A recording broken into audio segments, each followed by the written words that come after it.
Stevens Library. The town of North Andover has a strong tradition of lifting up the diversity of the town through its annual Race Amity Day celebration and the recent statement of support to the protests of George Floyd's murder. Though the town is not able to hold the Race Amity Day celebration in physical place this year due to COVID-19 precautions, they will be hosting a virtual event this Sunday, June 14th at 4 p.m. Ibram X. Kendi's concept of anti-racism re-energizes and reshapes the conversation about racial justice in America, but even more fundamentally points us toward liberating new ways of thinking about ourselves and each other. In How to Be an Anti-Racist, Kendi asks us to think about what an anti-racist society might look like and how we can play an active role in building it.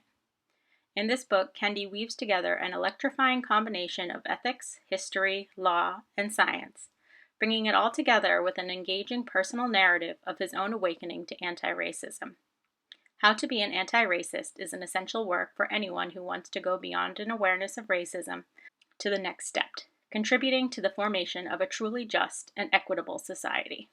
In So You Want to Talk About Race, editor-at-large at The Establishment, Ijeoma Oluo, offers a contemporary, accessible take on the racial landscape in America, addressing head-on such issues as privilege, police brutality, intersectionality, microaggressions, the Black Lives Matter movement, and the N-word. Perfectly positioned to bridge the gap between people of color and white Americans struggling with race complexities, Oluo answers the questions readers don't dare ask, and explains the concepts that continue to elude everyday Americans. Oluo is an exceptional writer with a rare ability to be straightforward, funny, and effective in her coverage of sensitive, hypercharged issues in America. Her messages are passionate but finely tuned, and crystallize ideas that would otherwise be vague by empowering them with aha moment clarity.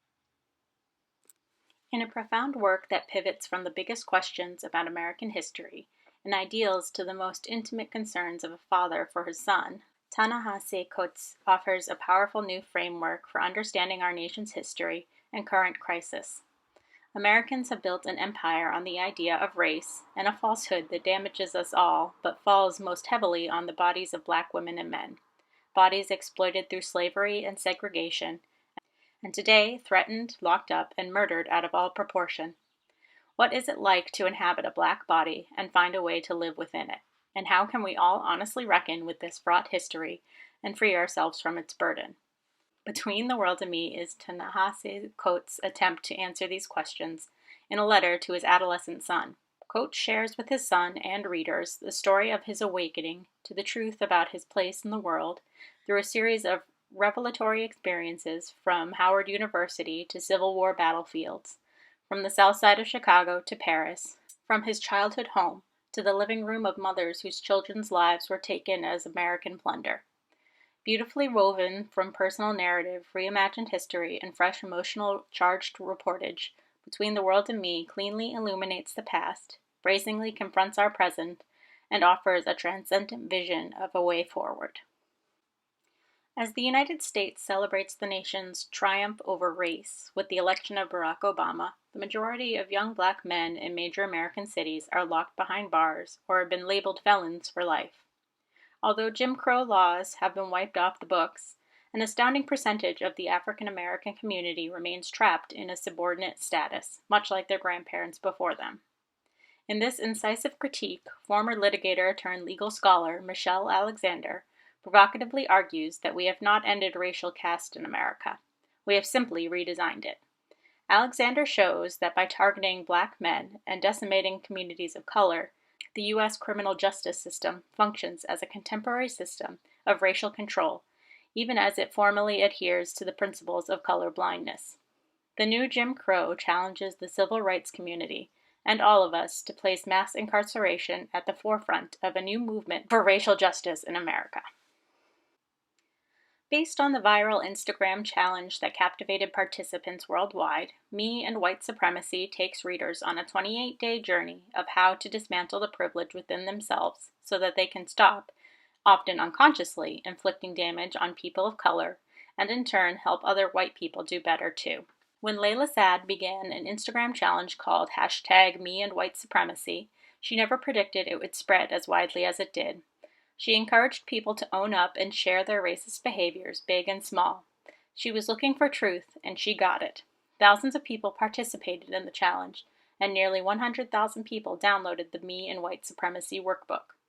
Updated and expanded from the original workbook, Me and White Supremacy takes the work deeper by adding more historical and cultural contexts, sharing moving stories and anecdotes, and including expanded definitions, examples, and further resources.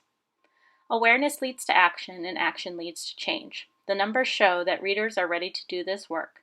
Let's give it to them. Americans like to insist that they are living in a post-racial, colorblind society. In fact, racist thought is alive and well. It has simply become more sophisticated and more insidious. And as award-winning historian Ibram X. Kendi argues in Stamped from the Beginning, racist ideas in America have a long and lingering history, one in which nearly every great American thinker is complicit. In this deeply researched and fast-moving narrative, Kendi chronicles the entire story of anti-Black racist ideas and their staggering power over the course of American history. Stamped from the Beginning uses the lives of 5 major American intellectuals to offer a window into the contentious debates between assimilationists and segregationists, and between racists and anti-racists. From Puritan minister Cotton Mather to Thomas Jefferson, from fiery abolitionist William Lloyd Garrison to brilliant scholar W.E.B. Du Bois, to legendary anti-prison activist Angela Davis, Kendi shows how and why some of our leading and pro-civil rights thinkers have challenged or helped cement racist ideas in America. As Kendi provocatively illustrates, racist thinking did not arise from ignorance or hatred. Racist ideas were created and popularized in an effort to defend deeply entrenched discriminatory policies and to rationalize the nation's racial inequities in everything from wealth to health. While racist ideas are easily produced and easily consumed, they can also be discredited. In shedding much needed light on the murky history of racist ideas, Stamped from the Beginning offers tools to expose them, and in the process, reason to hope. The construct of race has always been used to gain and keep power, to create dynamics that separate and silence. This remarkable reimagining of Dr. Ibram K. Kendi's National Book Award-winning Stamped from the Beginning reveals the history of racist ideas in America and inspires hope for an anti-racist future. It takes you on a race journey from then to now, shows you why we feel how we feel, and why the poison of racism lingers. It also proves that while racist ideas have always been easy to fabricate and distribute, they also can be discredited. Through a gripping, fast-paced, and energized narrative written by beloved award winner Jason Reynolds, this book shines a light on the many insidious forms of racist ideas, and on ways readers can identify and stamp out racist thoughts in their daily lives. 16-year-old Star Carter moves between 2 worlds, the poor neighborhood where she lives and the fancy suburban prep school she attends. The uneasy balance between these worlds is shattered when Star witnesses the fatal shooting of her childhood best friend, Khalil, at the hands of a police officer. Khalil was unarmed. Soon afterward, his death is a national headline. Some are calling him a thug, maybe even a drug dealer or a gangbanger. Protesters are taking to the streets in Khalil's name. Some cops and the local drug lord try to intimidate Star and her family. What everyone wants to know is what really went down that night, and the only person alive who can answer that is Star. But what Star does or does not say could upend her community. It could also endanger her life. Inspired by the Black Lives Matter movement, this is a powerful and gripping YA novel about one girl's struggle for justice. Rashad is absent again today. That's the sidewalk graffiti that started it all. Well, no, actually a lady tripping over Rashad at the store, making him drop a bag of chips, was what started it all. Because it didn't matter what Rashad said next, that it was an accident, that he wasn't stealing. The cop just kept pounding him, over and over, pummeling him into the pavement. So then Rashad, an ROTC kid with mad art skills, was absent again, and again, stuck in a hospital room. Why? Because it looked like he was stealing, and he was a black kid in baggy clothes, so he must have been stealing. And that's how it started. And that's what Quinn, a white kid, saw. He saw his best friend's older brother beating the daylights out of a classmate. At first, Quinn doesn't tell a soul. He's not even sure he understands it. And does it matter? The whole thing was caught on camera anyway. But when the school and nation start to divide on what happens, blame spreads like wildfire, fed by ugly words like racism and police brutality. Quinn realizes he's got to understand it because, bystander or not, he's a part of the history. He just has to figure out what side of history that will be. Rashad and Quinn, one black, one white, both American, face the unspeakable truth that racism and prejudice didn't die after the civil rights movement. There's a future at stake, a future where no one else will have to be absent because of police brutality. They just have to risk everything to change the world. Raw, captivating, and undeniably real, Nick Stone joins industry giants like Jason Reynolds and Walter Dean Myers as she boldly tackles American race relations in this stunning debut. Justice McAllister is top of his class and set for the Ivy League, but none of that matters to the police officer who just put him in handcuffs. And despite leaving his rough neighborhood behind, he can't escape the scorn of his former peers or the ridicule of his new classmates. Justice looks to the teachings of Dr. Martin Luther King Jr. for answers, but do they hold up anymore? He starts a journal to Dr. King to find out. Then comes the day Justice goes driving with his best friend, Manny, windows rolled down, music turned up, way up, sparking the fury of a white off-duty cop beside them. Words fly, shots are fired. Justice and Manny are caught in the crosshairs. In the media fallout, it's Justice who is under attack. When Marvin Johnson's twin, Tyler, goes to a party, Marvin decides to tag along to keep an eye out on his brother. But what starts as harmless fun turns into a shooting, followed by a police raid. The next day, Tyler has gone missing, and it's up to Marvin to find him.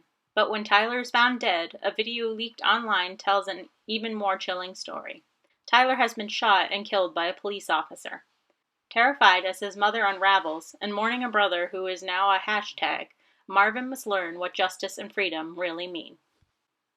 6 years ago, Moss Jeffrey's father was murdered by an Oakland police officer. Along with losing a parent, the media's vilification of his father and lack of accountability has left Moss with near-crippling panic attacks. Now in his sophomore year of high school, Moss and his fellow classmates find themselves increasingly treated like criminals by their own school. New rules, random locker searches, constant intimidation, and Oakland Police Department stationed in their halls. Despite their youth, the students decide to organize and push back against the administration. When tensions hit a fever pitch and tragedy strikes, Moss must face a difficult choice: give in to the fear and hate, or realize that anger can actually be a gift. First published in 1952, and immediately hailed as a masterpiece, Invisible Man is one of those rare novels that have changed the shape of American literature. For not only does Ralph Ellison's nightmare journey across the racial divide tell unparalleled truths about the nature of bigotry and its effects on the minds of both victims and perpetrators, it gives us an equally new model of what a novel can be. As he journeys from the Deep South to the streets and basements of Harlem, from a horrifying battle royale where black men are reduced to fighting animals, to a communist rally where they are elevated to status of trophies, Ralph Ellison's nameless protagonist ushers readers into a parallel universe that throws our own into harsh and even hilarious relief. Suspenseful and sardonic, narrated in a voice that takes in the symphonic range of American language, black and white, Invisible Man is one of the most audacious and dazzling novels of our century. Thank you for taking the time to watch this video and to listen to the different novels that we have suggested for you during this time. We hope that you find them of interest and that you will learn some more about them. We hope that you will take these messages to heart and keep them in mind as our country moves forward. Thank you. Have a good day.